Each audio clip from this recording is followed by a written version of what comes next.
한국인이면 안 받아요. 나가요. 태국 전역에서는 한국인이라면 더 이상 손님으로 받지 않겠다는 가게들이 점점 많아지고 있다고 하는데요. 심지어 한 음식점에서는 노코리안이라는 팻말까지 가게 앞에 써놨다고 합니다.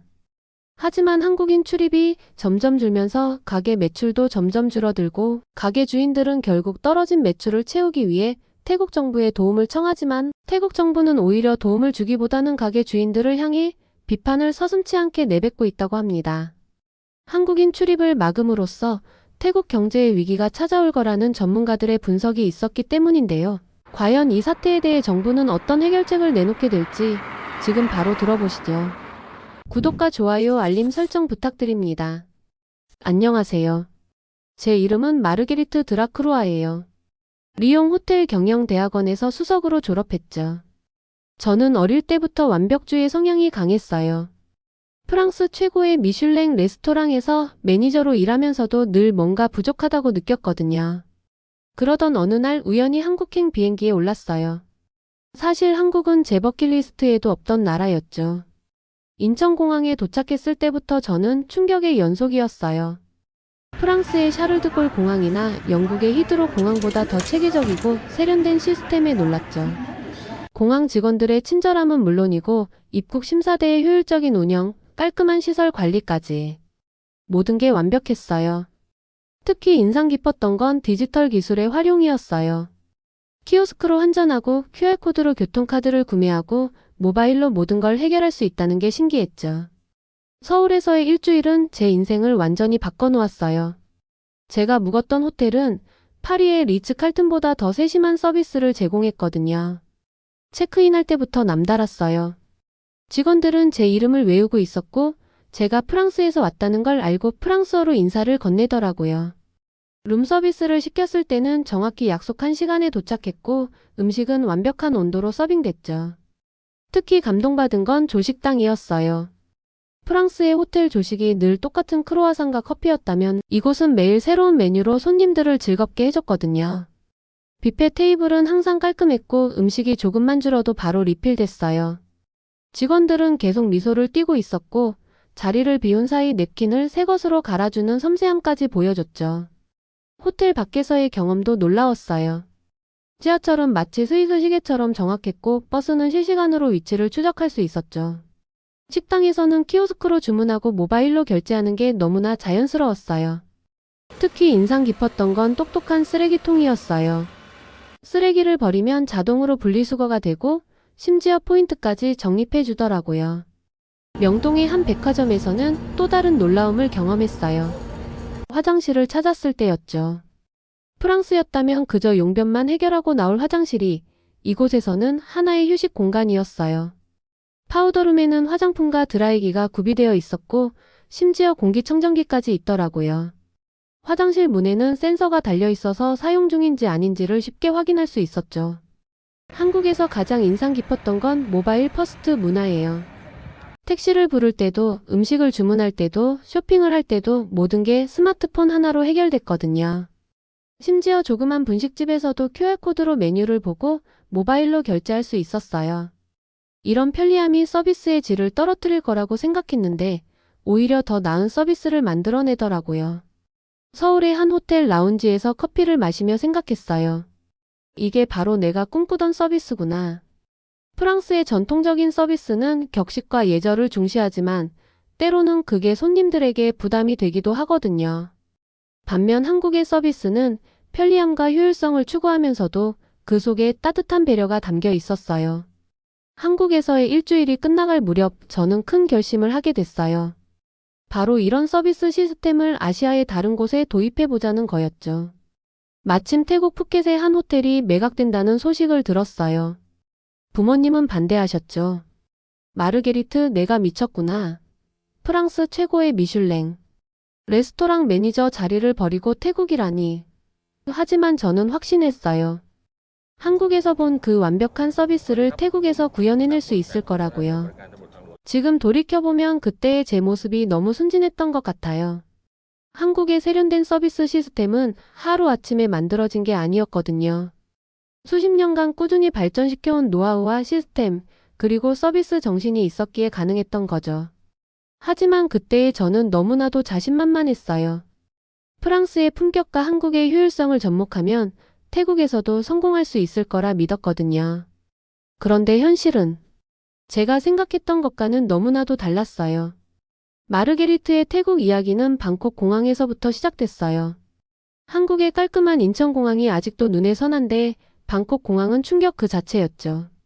입국장에서부터 느껴지는 불쾌한 냄새, 정리되지 않은 수화물 벨트, 영어도 제대로 통하지 않는 직원들까지. 모든 게 최악이었어요. 특히 택시 승강장은 말도 안 됐어요. 줄도 없이 사람들이 뒤엉켜 있었고 택시기사들은 원하는 손님만 골라 태우고 있더라고요. 저는 결국 호텔까지 가는데 3배나 비싼 요금을 내야 했죠. 더운 날씨에 땀이 줄줄 흐르는데 에어컨도 고장난 택시 안에서 저는 계속 후회하고 있었어요. 아, 부모님 말씀이 맞았나. 예약했던 호텔은 더 심각했어요. 방콕 시내의 4성급 호텔이었는데 프론트 직원들은 전혀 전문가처럼 보이지 않았어요. 구겨진 유니폼을 입고 있었고 체크인하는 내내 동료와 잡담을 하더라고요. 한국에서 경험했던 세심한 서비스는 찾아볼 수도 없었죠. 객실은 말도 못했어요. 청소가 제대로 되어 있지 않았고 욕실에서는 하수구 냄새가 올라왔어요. 침대 시트에는 얼룩이 있었고 창문은 제대로 닫히지도 않았죠. 미니바에서는 유통기한이 3개월이나 지난 음료수를 발견했을 때는 정말 할 말을 잃었어요. 조식당은 더욱 충격적이었어요. 뷔페 테이블은 지저분했고 음식은 제때 리필되지 않았어요. 직원들은 주방 한쪽에 모여서 휴대폰을 보고 있었고 테이블 정리는 손님이 직접 해야 했죠. 한국의 호텔에서 본 깔끔한 조식당이 너무나도 그리웠어요. 다음 날부터 시작된 현지 호텔들과의 미팅은 더 최악이었어요. 오전 10시 미팅이라고 했는데 상대방이 11시가 넘어서야 나타났어요. 사과는커녕 방콕은 원래 이래요라는 말만 던지더라고요. 사업 제안서는 마치 초등학생이 만든 것 같았고 영어로 된 자료는 구글 번역기를 돌린 듯 했죠. 특히 충격적이었던 건 현지 호텔들의 위생 상태였어요.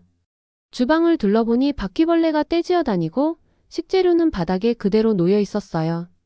청소 기록부에는 매일 청소한 것처럼 체크되어 있는데 실제로는 곰팡이가 피어 있는 걸 보고 경악을 금치 못했죠.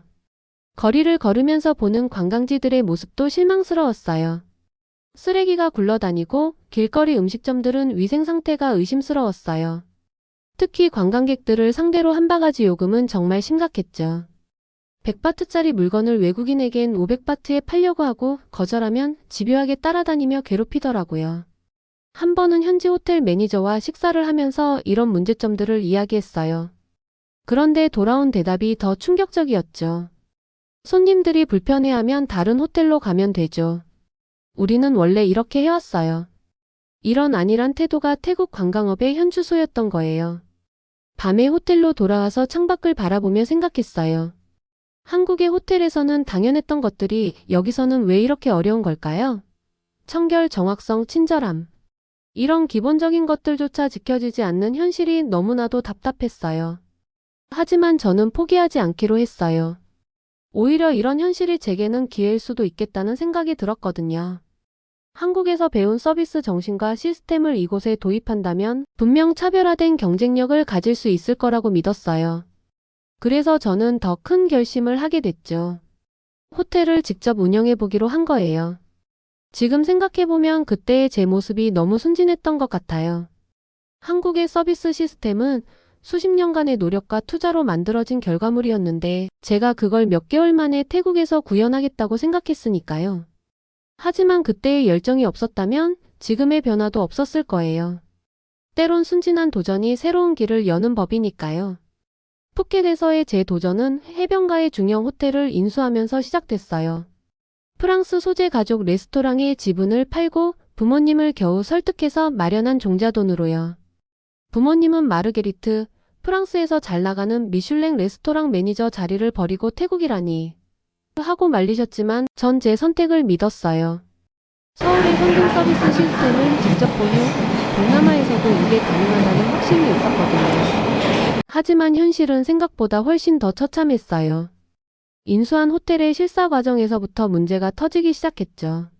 서류상으로는 객실 가동률이 80%였는데 알고 보니 숫자를 부풀린 거예요. 실제로는 40%도 채 안 됐어요.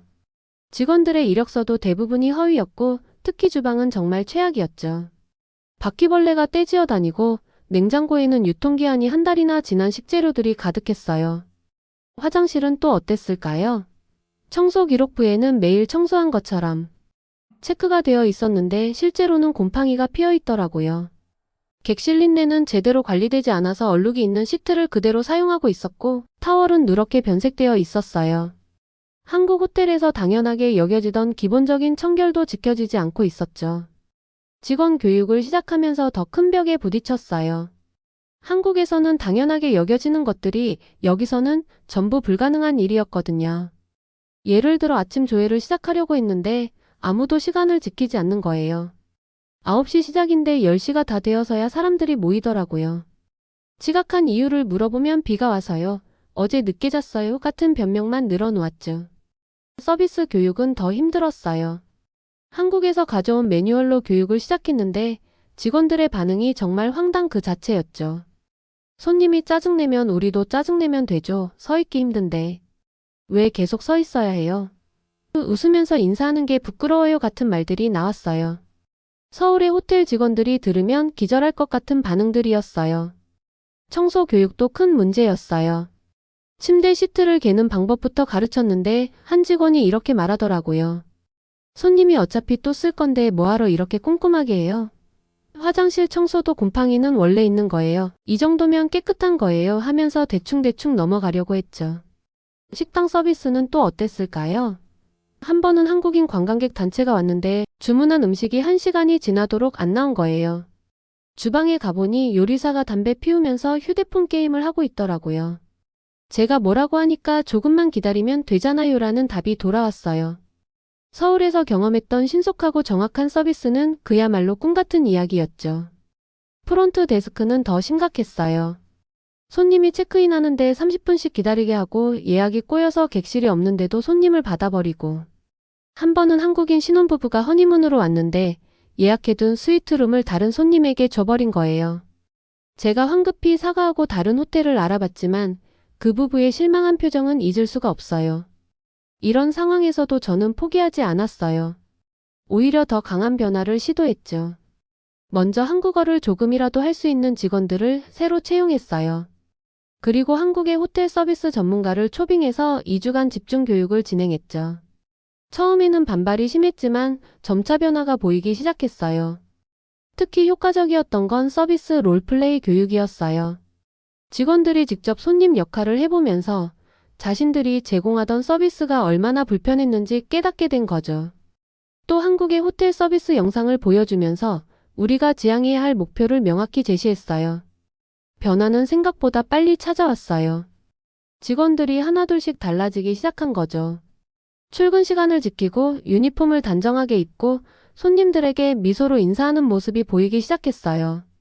특히 한국인 손님들을 대할 때는 한국어로 인사하고 90도로 허리를 숙여 인사하는 모습까지 보여줬죠. 이런 변화 덕분에 저희 호텔은 푸켓에서 한국인이 선호하는 호텔로 입소문이 나기 시작했어요. 한국 여행사들도 저희 호텔을 독점 계약하려고 했죠. 직원들도 자부심을 느끼기 시작했어요. 우리가 푸켓에서 제일 잘 나가는 호텔이 될 수 있다는 자신감이 생긴 거죠. 하지만 이런 성공이 오래가진 못했어요. 태국 전역에서 반한 감정이 퍼지기 시작하면서 저희 호텔도 큰 위기를 맞게 됐거든요. 태국 전역에 반한 감정이 퍼지기 시작한 건 어느 봄날 아침이었어요. 평소처럼 사무실에서 이메일을 확인하고 있었는데 갑자기 취소 요청 메일이 쏟아지기 시작했죠. 처음에는 단순히 비수기라 그런가 했는데 메일 내용을 자세히 보니 뭔가 심상치 않았어요. 안전이 걱정돼서요. 분위기가 좋지 않다고 해서요. 다른 나라로 변경하고 싶습니다. 이런 내용들이 반복되는 거예요.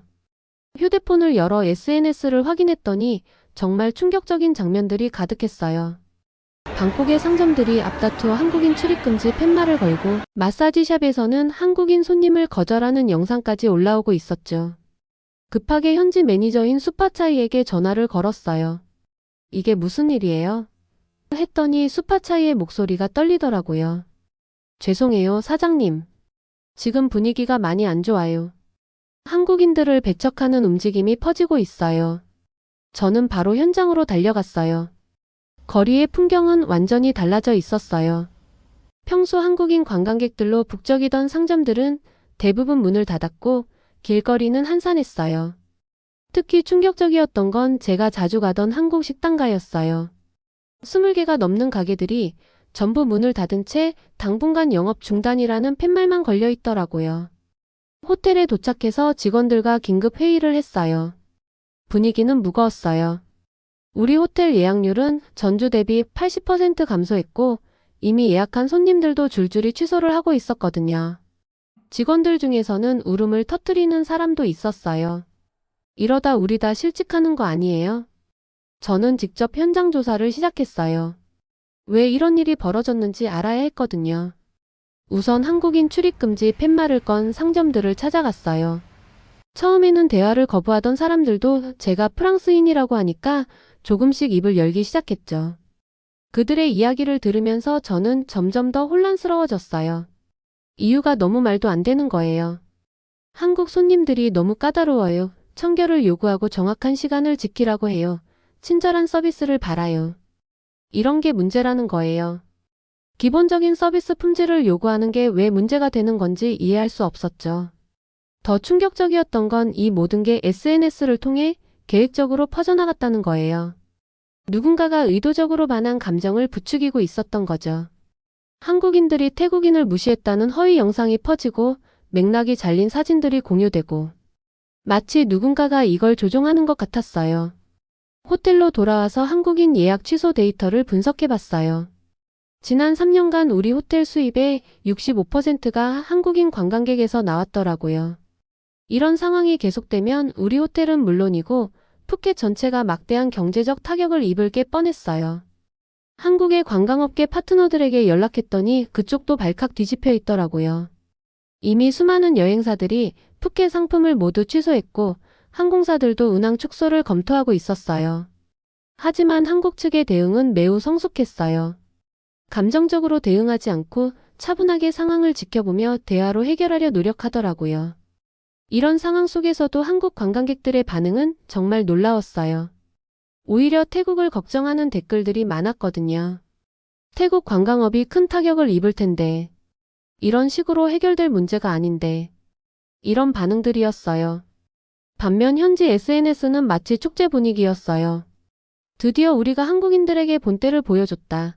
이제 우리가 갑이다. 이런 댓글들이 달리고 좋아요를 받고. 이성적인 의견을 내는 사람들은 오히려 비난을 받았죠.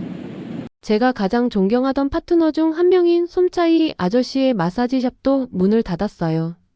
찾아가 보니 아저씨는 한숨만 쉬더라고요. 나도 이러기 싫었는데 주변에서 자꾸 압박하니까. 한국인 손님 받으면 불매운동 당한다고. 이성적인 분이었는데 이런 분위기에 휩쓸릴 줄은 몰랐어요. 한 달이 지나고 나서야 태국 정부가 뒤늦게 상황 수습에 나섰어요. 하지만 이미 엎질러진 물이었죠. 관광객들의 신뢰는 무너졌고 양국 간의 감정의 골은 깊어졌어요.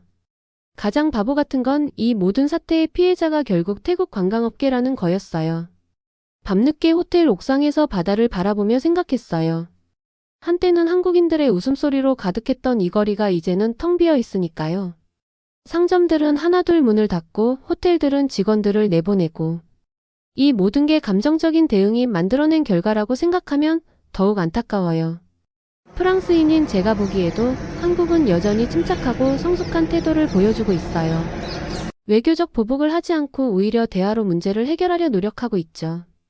이런 모습을 보면서 다시 한번 한국의 성숙함에 감탄하게 돼요.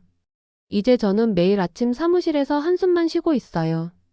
이메일함에는 취소 요청만 가득하고 직원들의 표정은 어둡기만 해요. 하지만 저는 알아요.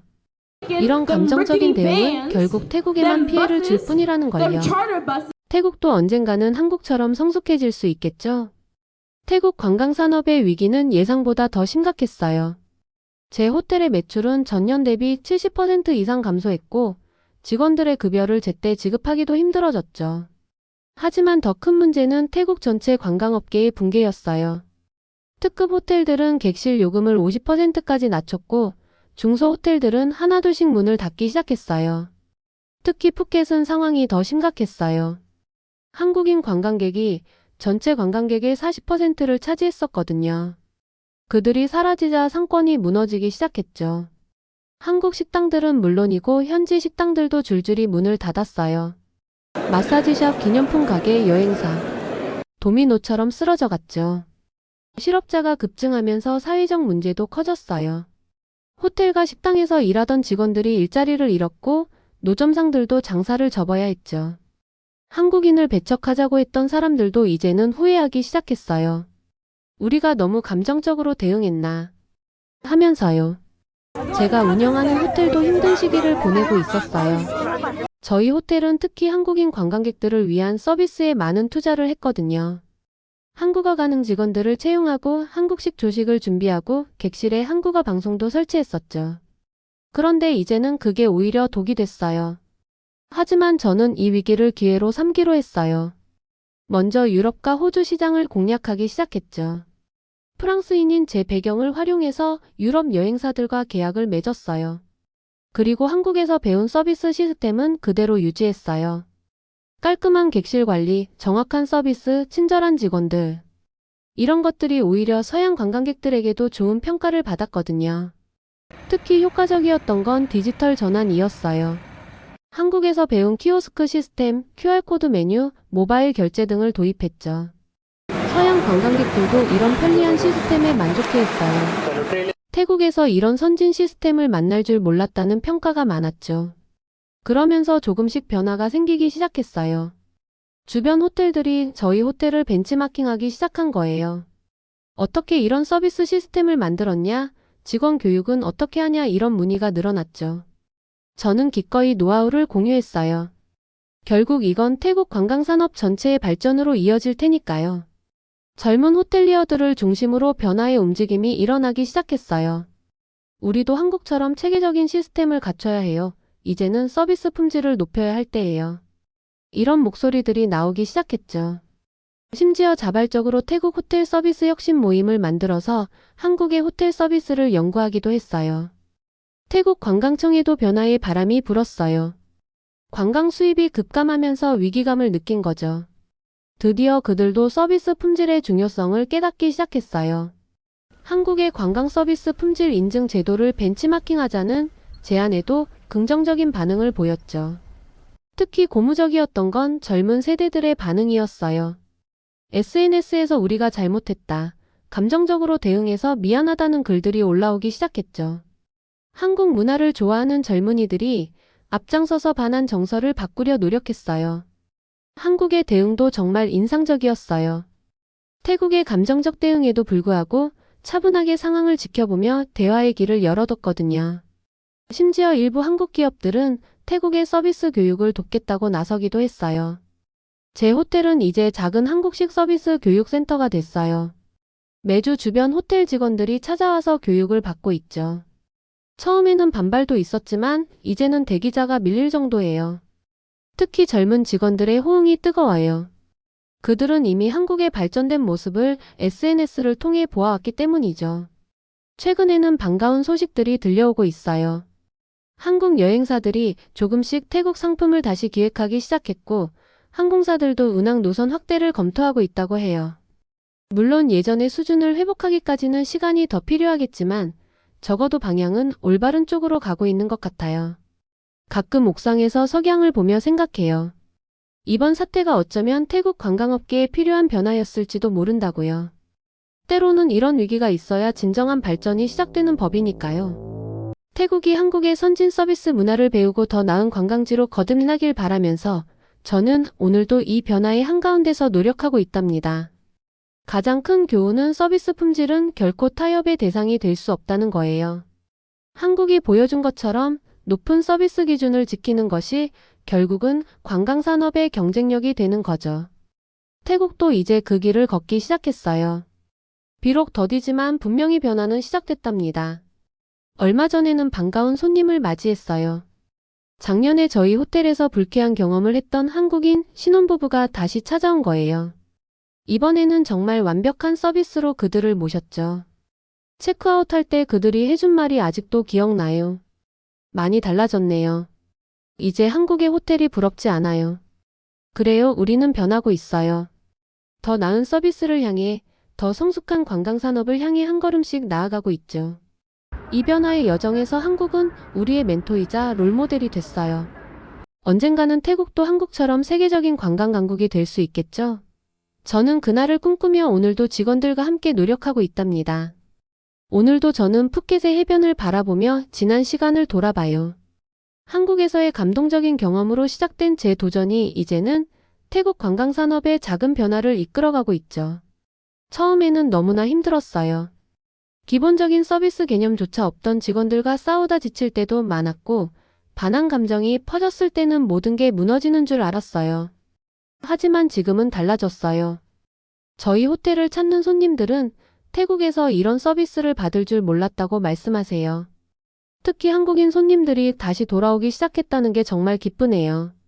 제가 프랑스인으로서 한국의 서비스 문화를 태국에 전파하는 역할을 하게 될 줄은 꿈에도 몰랐어요.